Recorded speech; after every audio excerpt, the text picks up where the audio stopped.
Beaucoup de gens qui connaissent les noms de Dieu dans l'Ancien Testament pourraient être prompts à répondre qu'Adonai est l'un des noms de Dieu les plus courants dans l'Ancien Testament. Ce n'est que partiellement correct. Le mot Adonai est simplement le mot pour Seigneur. Seigneur est défini comme quelqu'un ou quelque chose ayant du pouvoir, de l'autorité ou de l'influence. Un maître ou un dirigeant. Dans 1 Samuel 24:8, 26:17 et 29:8, David fait référence à Saül comme mon Seigneur le roi. Et il utilise le terme Adonai. De même, Abner fait référence à David de la même manière dans 2 Samuel 3:21.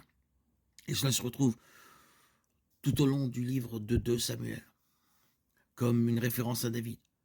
Le terme est également utilisé pour d'autres rois. Certains des disciples d'Élisée utilisent le terme Adonai pour désigner Élisée dans 2 Rois de 19.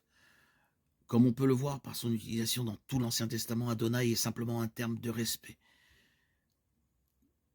qui est conforme à la définition et à l'utilisation correspondant au mot Seigneur. Il serait plus exact de dire qu'Adonai est utilisé comme une description de Dieu ou comme un titre de respect, plutôt que comme un nom au sens propre. David n'aurait eu aucun problème à s'adresser à Dieu en disant Adonai et à Saül en disant également Adonai.